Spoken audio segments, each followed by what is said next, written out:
Do you believe that Islam is something that is applicable to any country and any culture at any time? In other words, is it something that's eternal? Yeah. Your justification for that? Yeah, I believe in that. I mean, that's what the religion of Islam claims to be.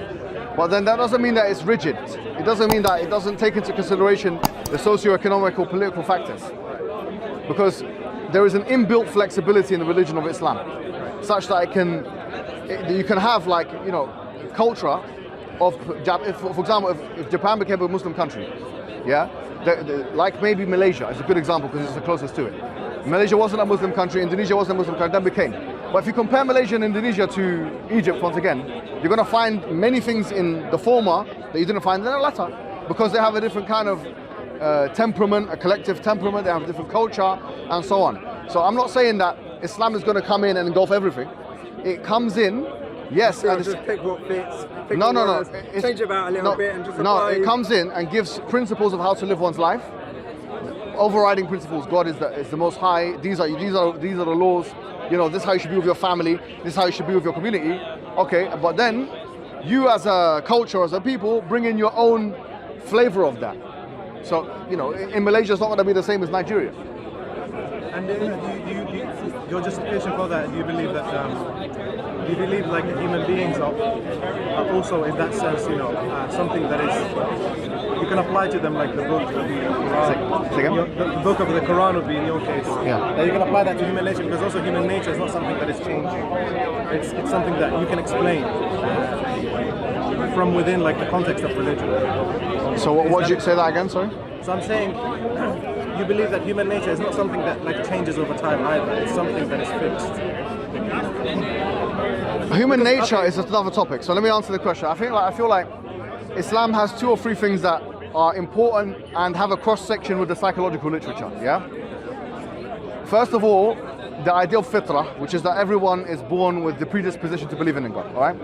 But there's another thing as well, which is that the Quran states that وَنَفْسٍ وَمَا سَوَّاهَا فَأَلْهَمَهَا فُجُورَهَا وَتَقْوَاهَا, and by the self and he who created it. So he inspired it by giving it propensity to do good and propensity to transgress. So human being has propensity to do good or bad. Okay? Both of that is an integral part of the human project. God has put that in both of us. قَدْ أَفْلَحَ مَنْ زَكَّاهَا, the Quran continues, the one who has purified himself has succeeded. وَقَدْ خَابَ مَنْ دَسَّاهَا, and the one who corrupts himself is a failure. So you have the potential as a human being to be either or. Okay? So why they say there's a cross section of like the psychological literature is that in psychoanalytic theories you'll find that, you know, the psyche and the dark side of the psyche and all these kind of things is there. You know, the unconscious mind, we believe in all of that. In fact, where Freud wrote a book on dreams and experimented with like the idea of the unconscious, where dreams come from, we also believe that dreams can be of the unconscious mind. That was something that was said 1,400 years ago. Al-aql al-batin or takhabbat al-aql, so the same thing was there. So when you find that the unconscious mind is composed of these different things, the potential to do good, the potential to do bad, some that can surface into the conscious reality and sometimes it's not. But yeah, that's where there's a cross section, I would say, between the psychological literature and the Islamic understanding of, you know, for example, human psychology. Because, you know, often it's not just against Islam, but against any sort of religion, or any, let's say, dogmatic religion, let's say, in that sense. The common argument is that it can't really be applied to human beings because human beings are essentially an ongoing phenomenon, right? They're like a future orientated and, you know, they change all the time. And you talked about the fitrah, but, you know, the opposite side would be the sort of like existentialist Jean-Paul Sartre and his ilk, who would say, actually, we're born without a blueprint, right? We are who we make ourselves to be, how we live our lives out. Well, I mean, I don't know if Sartre said that or not. I haven't read that. I think he did, yeah. But I can remember Descartes said the exact opposite. He said we're all born with the autograph of God. And so the idea that you're born like, because he got that from, you know, when he went through the meditations and he went through all this cogito ergo sum, I think therefore I am. He said that's the highest level. It's the thing that. But he said that is we're born with the autograph of God. I think therefore God is as well. You know, and so the idea that we're born with that, I think, is a fixed part of the human psyche. That is a fixed thing. But the other things are there as well, and it's for the human being to choose, basically. And we believe it's a voluntary agent. Human being is a volitional agent. Oh, you do believe that? Yeah. Okay. You don't believe it that the human being's action is determined? We believe in compatibilism. Okay. I was under the impression that, because it's a debate, isn't it, at the moment? Yeah. Compatibilism, determinism. Now we believe in compatibilism. Actually, do you mind me asking you about that? Yeah, of course. Because I am struggling with this concept that, you know, God is sovereign. And so he knows what's going to happen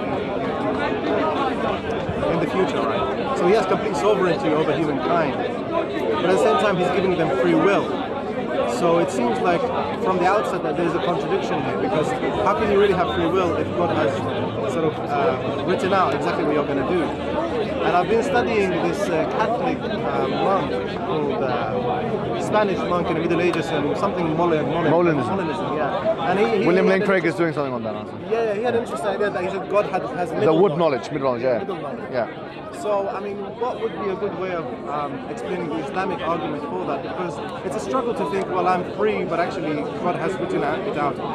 I should start off by saying, quite frankly, that just as Christianity has divided on the issue, so has Islam. All right. If we're being completely honest, all right, I take the compatibilist position, but there were more positions that are closer to crass determinism, and there were more positions that are closer to libertarian free will within the Islamic idea. Just like in secularism, there are all three views. Same thing with Islam, same thing with Christianity. You have Arminianism, you have Calvinism, and then you have Molinism, as you've mentioned, right, with Molina, and which William Lane Craig is defending the position of academically right now. The wood knowledge or the middle knowledge is actually, I was looking myself to find if there's any, are you going to go? All right. It's nice meeting you. You too, my friend. Yeah, see you later. Yeah? Thank you. Yeah, let's take a picture. Well, you've got it all there, so you know you can. Let's take a picture. Come. Wait. Take it. Hi. Do you want him to take it for you? Yes, please. Yeah. We'll talk about middle knowledge in a second. Yeah. Cheers. Thank you. Thank you, Robert. Yeah. See you later, Robert. So middle knowledge. Actually, there's a view which is commensurate with it in the Islamic paradigm, and it took me a long time to find it. But there's a guy called Najmuddin al-Tufi which had the pretty much same view. But he said that God, not the same view, he had a slightly different view, which is that God holds you to account based on what knowledge you would have done if you were free. If you're independent, okay, then God holds you to account based on that knowledge. Okay? Now, that's, for me, it's a problematic view. Because on logical grounds and also on textual grounds, but I'm just letting you know that there is a kind of similar view in the Islamic view. The main opinion, the compatibilist opinion, is that there is an intersection, there is a symbiosis, there is some kind of compatibilism between godly determinism and human free will. Human being, from one perspective, is completely volitional, but from another perspective is totally dependent. He's dependent existentially, that without God, human being would not exist. Just like without the sun, this tree would not exist in front of us.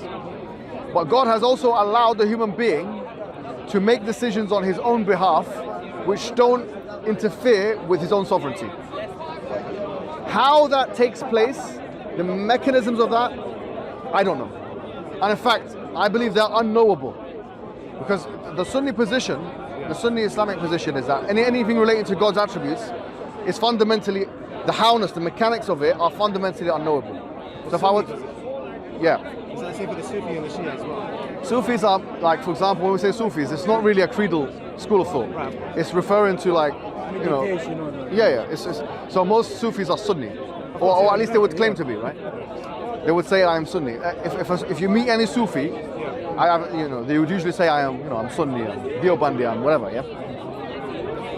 The Shiite position, Shiaism, like Tulsi and others like that, is similar to the Mu'tazili opinion, which comes closer to libertarianism, which is there's a person called Al-Qadi Abdul Jabbar, who's a Mu'tazili.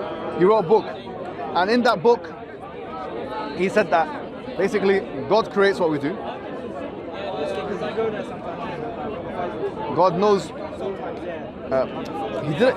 Mu'tazili is a misconception. People think that the Mu'tazilis believe that God doesn't know, but he affirmed that God knows the future, but lets the human being act on his own spirit, on his own way.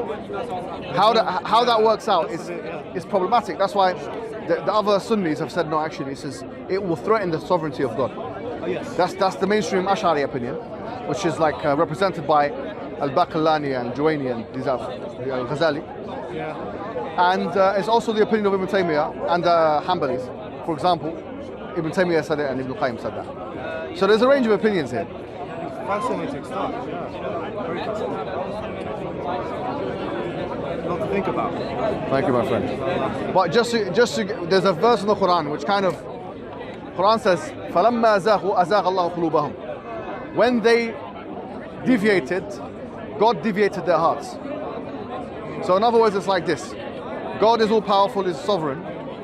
He has given human beings free will. Ibn Qayyim al-Jawziyah in his book, Shifa al-Alil, he states that it's the example of a person, it's like a slave. Okay?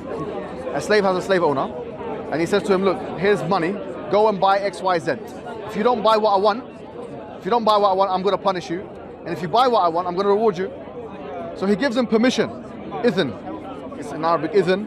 He gives him permission to go and buy whatever he wants. He says that, who is really in charge here? God is in charge. God is in charge. In this analogy, it's like the slave and the slave owner.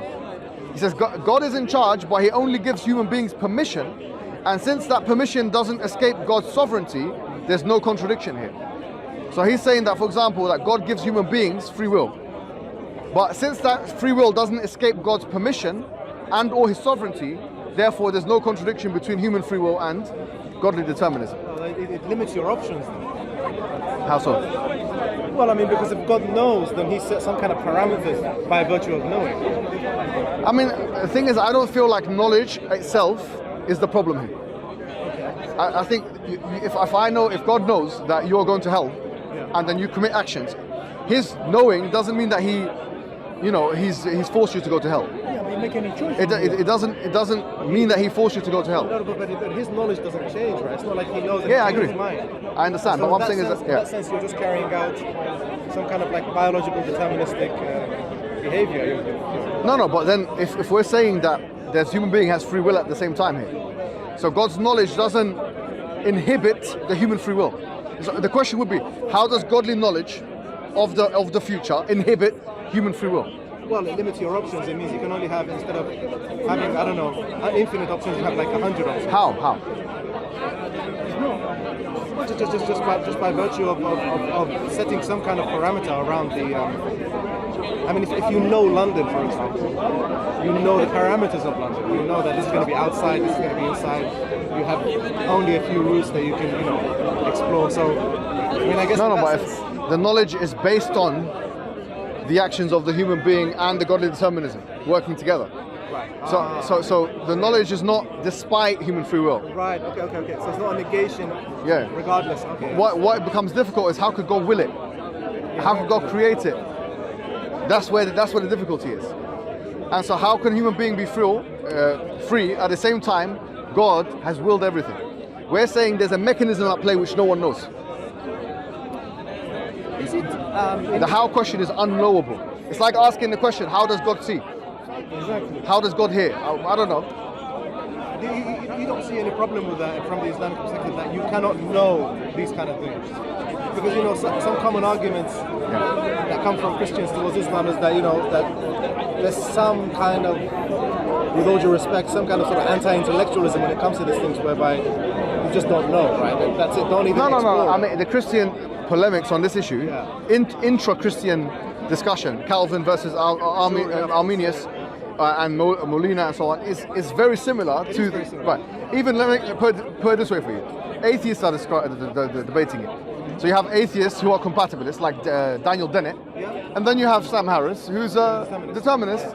So I mean, this discussion, by leaving Islam, let's say someone is so worried about the Qadr question, he leaves Islam. Oh, I don't know how it works.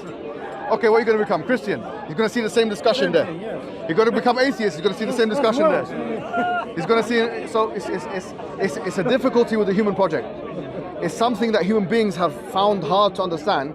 How is it on the secular paradigm that an uninterrupted causal chain of antecedent events causes the future, causes the present, but at the same time human being has this volitional free will? That's the secular question.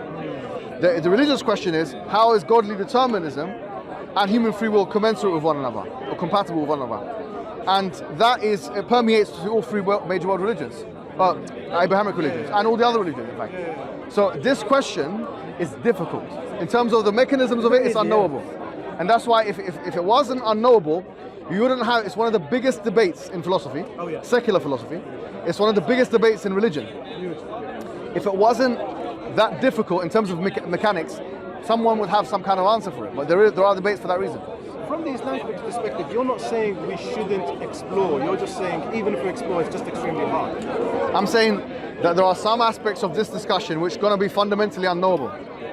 The mechanistic question. And therefore we should keep exploring, but we just won't know it. I'm saying there are some things which can be known, and some other things which cannot be known. Right. So the things that we say as Muslims that cannot be known is the howness.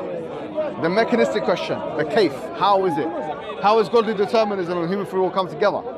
We postulate that they do. In fact, I think it's almost undeniable or unfalsifiable to say that right now when you're drinking, as you're talking, as you're acting, that you think you're in charge of your own actions. I think you do. I think I do. And if we didn't think that, as John Locke said, then the criminal justice system would be because in fact I can say, well, I go to court and say, I